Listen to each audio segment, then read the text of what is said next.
Hai semuanya, ketemu lagi bareng Mihu di sini. Oh ya, kali ini Mihu akan membawakan alur cerita Donghua yang berjudul Battle Through the Heaven. Mihu mengingatkan sekali lagi ya bahwa konten ini full spoiler. Tanpa lama-lama lagi, yuk langsung aja kita masuk ke isi ceritanya.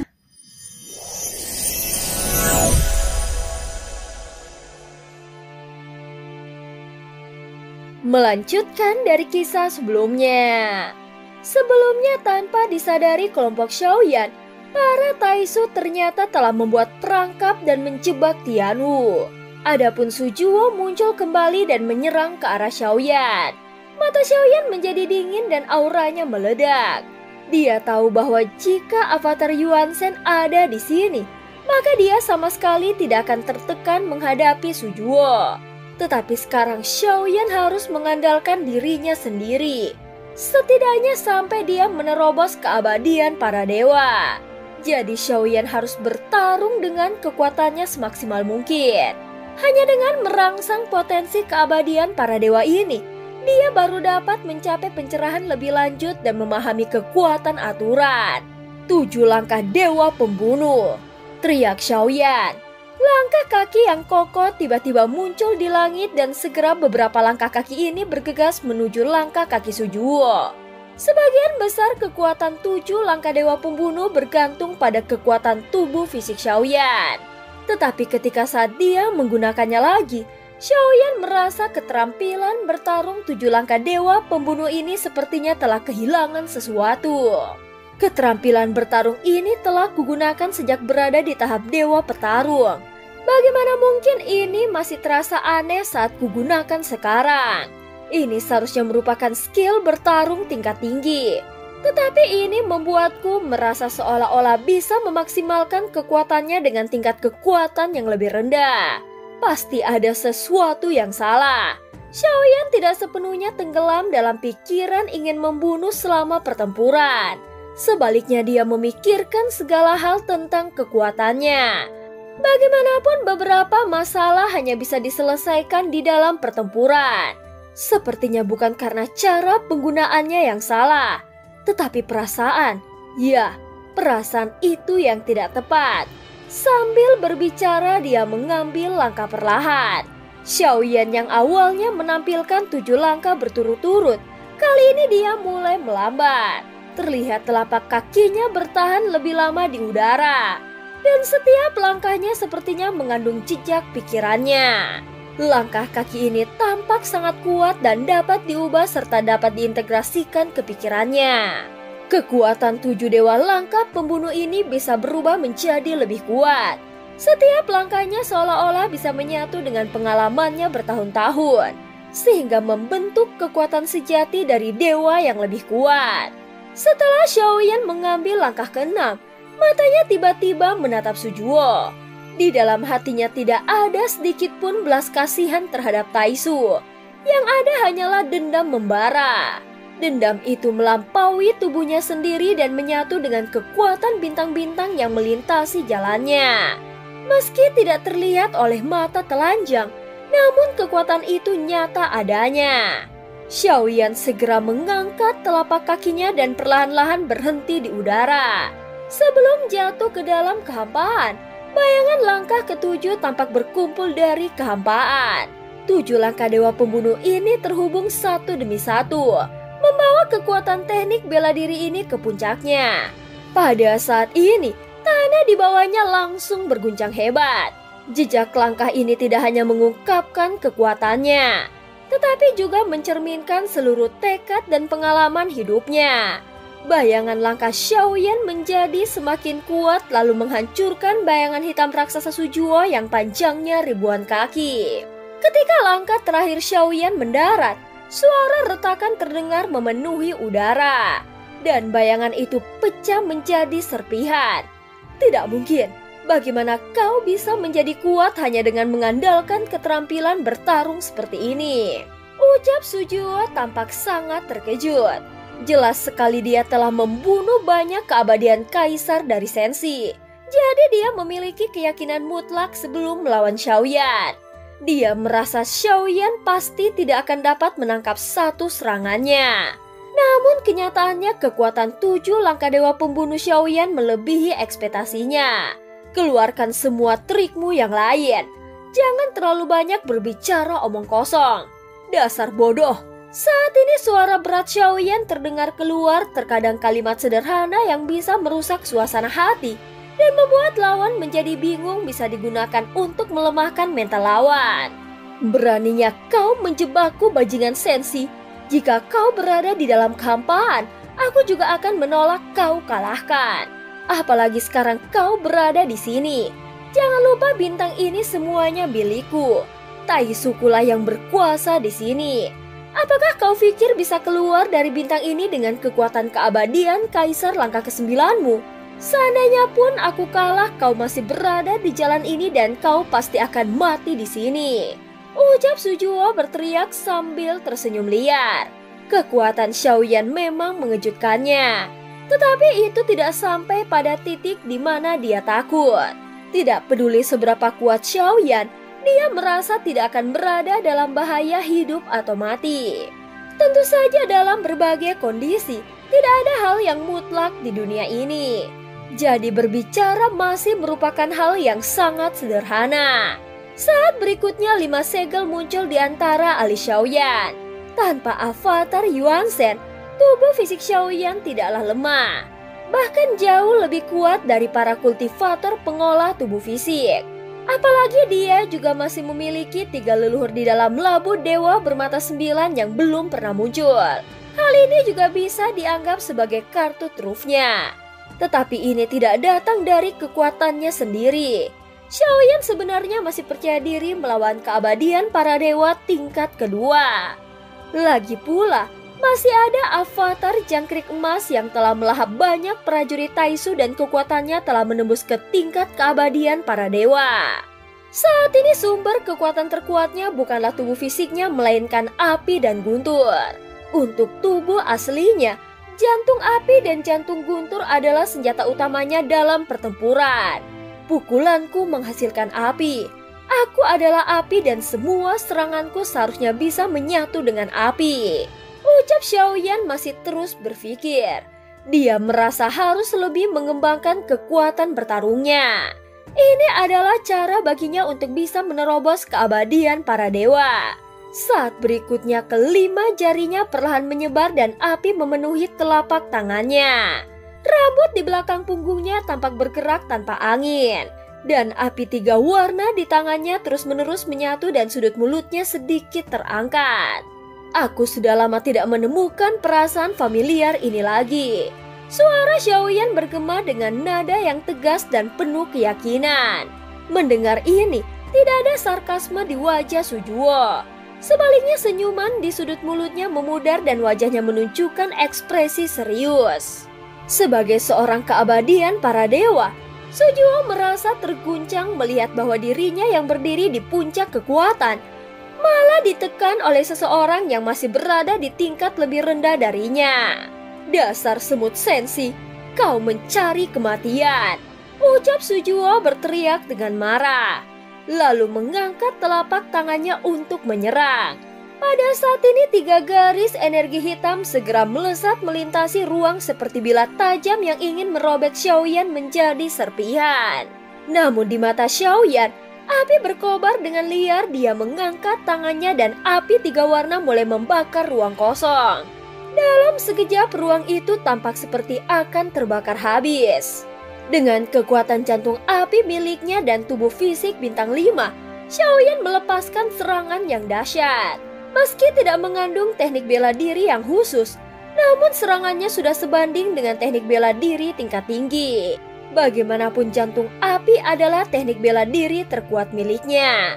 Serangan Xiaoyan kini terasa berbeda dari sebelumnya, yang lebih matang dan lebih liar. Seolah-olah telah mencapai tingkat kekuatan yang benar-benar baru. Sujuo tidak bisa menahan serangan pertama dan terpaksa mundur. Namun Xiaoyan melanjutkan dengan pukulan kedua. Kali ini dia menggunakan jumlah serangan untuk melawan serangan Sujuo bukan dengan kekuatan penuh.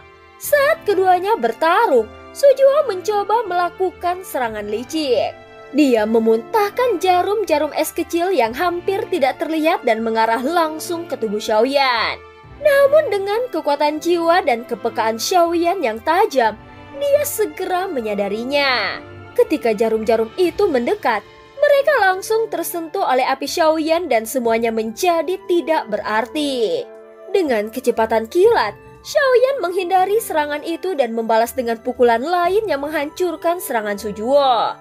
Melihat upaya liciknya gagal, Sujuo menjadi semakin terpojok. Namun Xiaoyan tidak memberinya waktu untuk bernafas. Ketika Sujuo mencoba mundur, Xiaoyan telah muncul di depannya dengan kecepatan luar biasa. Sujuo ingin menjaga jarak, tetapi dengan guntur ekstrim milik Xiaoyan, dia jelas lebih cepat darinya. Pada saat terakhir mata Sujuo menyaksikan kilatan cahaya terang seperti matahari yang bersinar di hadapannya. Namun sinar matahari itu segera berubah menjadi kegelapan yang menelan segalanya. Tidak, seketika terdengar teriakan panik dari Sujuo. Pada saat ini Sujuo juga tidak menyangka dirinya merasa terancam oleh tingkat kekuatan yang berada di bawahnya. Hingga akhirnya Xiaoyan mampu menjebaknya dalam kekuatan api bayan miliknya. Kesenjangan kekuatan yang terlalu besar membuat Xiaoyan hanya bisa mengendalikan lawannya untuk waktu yang sangat singkat. Namun waktu yang sekejap itu sudah cukup bagi Xiaoyan untuk mengumpulkan kekuatan penuh dari 3 jenis jantung api yang dia kuasai. Dan menciptakan pukulan mematikan dengan kekuatan luar biasa. Didukung oleh kekuatan tubuh keabadian fisik bintang 5 miliknya, kekuatan pukulan ini melampaui pertahanan Sujuo yang tidak siap. Bahkan dengan baju besi dewa yang dikenakannya, serangan ini langsung menempatkan Xiaoyan pada tingkat puncak pertarungan yang sulit dipercaya. Dengan kecepatan seperti kilat, Xiaoyan menerjang maju. Dan dalam waktu yang hampir bersamaan dia berhasil mempersingkat jarak dengan Sujuo. Begitu serangan dilancarkan, tubuh Sujuo langsung terpental seperti layang-layang yang talinya putus. Baju besi dewa di tubuhnya juga retak dengan parah, yang menyebabkan darah menyembur keluar dari mulutnya. Ternyata kekuatan fisik adalah kelemahan terbesar bagi kultivator keabadian para dewa seperti Sujuo.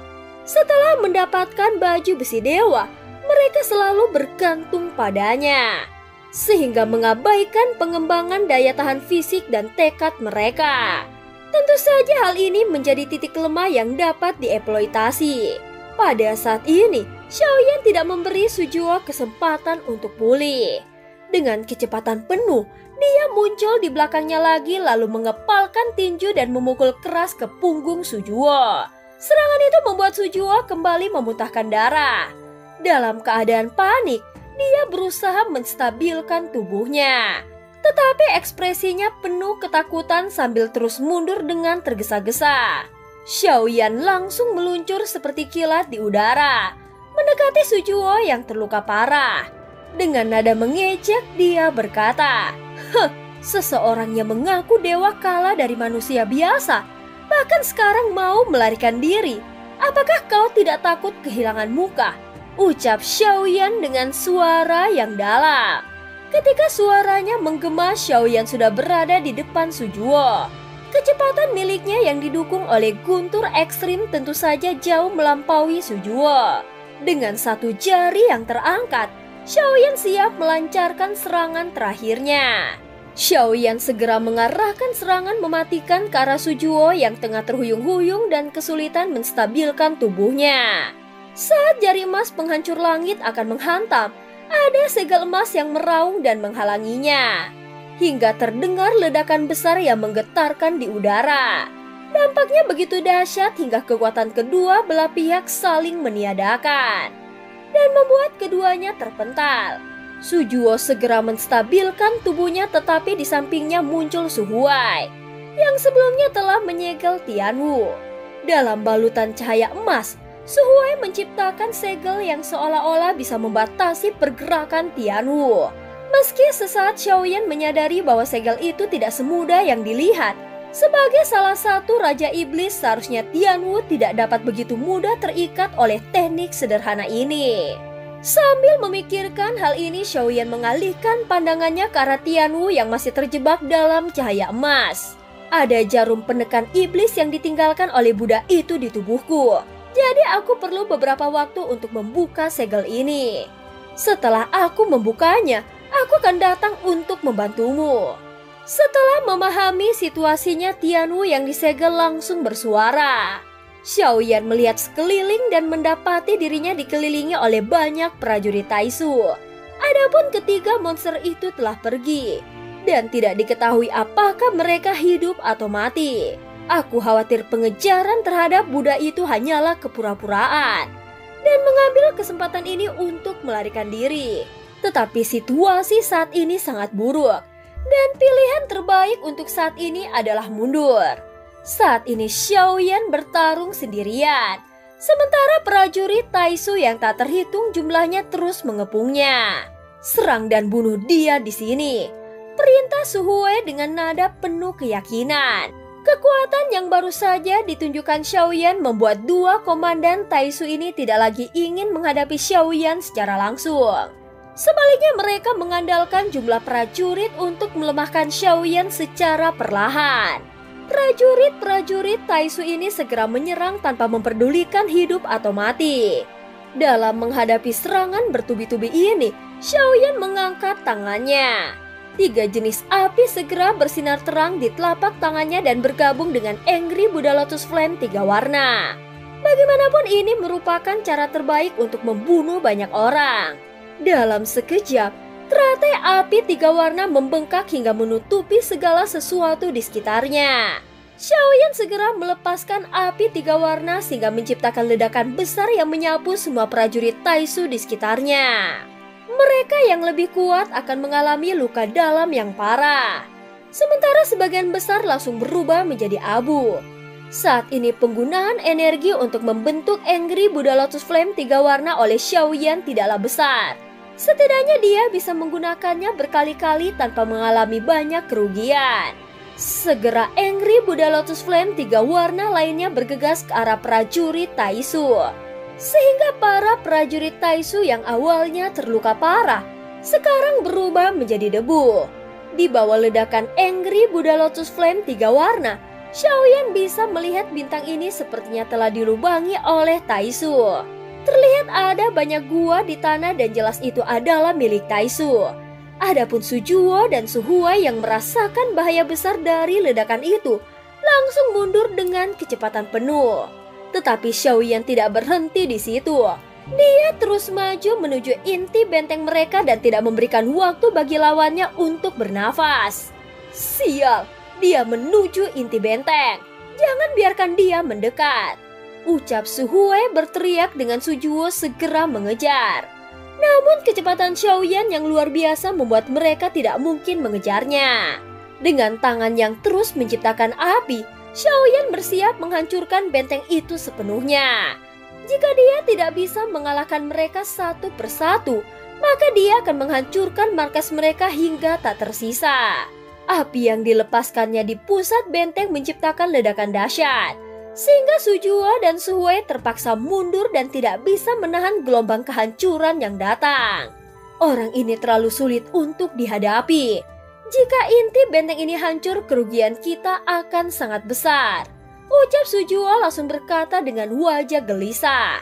Di bawah kecepatan penuh, Xiaoyan akhirnya tiba di inti benteng. Namun pemandangan di sana langsung mengejutkannya. Dia mendapati seluruh inti benteng ternyata telah kosong, menjadi ruang luas yang dipenuhi oleh kantung-kantung darah besar seperti telur serangga.